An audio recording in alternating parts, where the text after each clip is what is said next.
Hi friends, ఇదిగోండి బెండకాయ fry అండి. బెండకాయ కొబ్బరికూర ఫ్రై అండి. చూడండి, బెండకాయ ఈ విధంగా కట్ చేసుకోవాలి, పావించి ముక్కల్లాగా.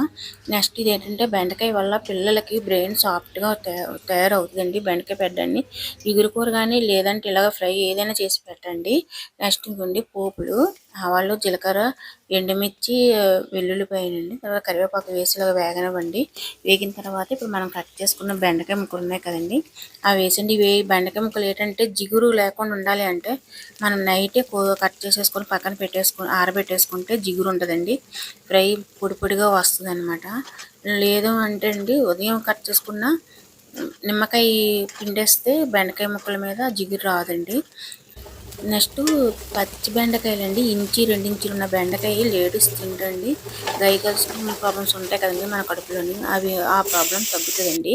ఇవ్వండి కొబ్బరికాయ ముక్క, నేను ఇక్కడ పచ్చి తీసుకున్నాను. మీకు ఉంటే ఎండిదైనా పర్వాలేదండి, పచ్చిదైనా పర్వాలేదు, వేసుకోవచ్చండి. 4 పచ్చిమిర్చి, ఇవి 2, తర్వాత 4 కాజు అనమాట. ఇవి ఇలాగా కచ్చాపిచ్చాగా మిక్సీ వేసుకోవాలి. బాగా మెత్తగా చేసి వద్దండి, చిన్న పొడి పొడిగానమాట. ఇదిగోండి, ఇప్పుడు ఈ పొడి వేసేసి, ఇప్పుడు బెండకాయ వేగింది కదండి, వేగింది నేను కొంచెం ప్లెయిన్గా తీస్తున్నానండి.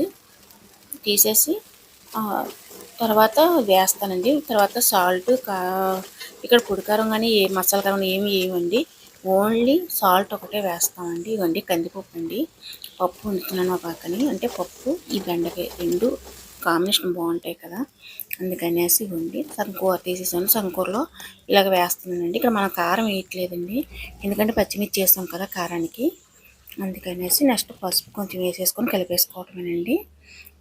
ఇదిగోండి కొంచెం ప్లెయిన్గా తీసాను, కొంచెం బెండకాయ అదే కొబ్బరికూర వేసానండి.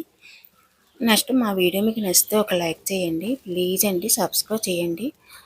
అలాగే మీరు లైక్ చేయడం వల్ల మాకు ఒక మోటివేషన్ అవుతుంది అనమాట. ఇదిగోండి ఇంకంతేనండి, కర్రీ అయిపోయింది. చూసారండి, బెండకాయలు ఎక్కడ కూడా ముక్క అంటే ఇరకలేదు, ఎలా కట్ చేసుకున్నాం అలాగే ఉన్నాయండి. చూసారా, చూడండి ఎంత బాగా వచ్చిందో. బాయ్ అండి, థ్యాంక్ యూ ఫర్ వాచ్ అండి.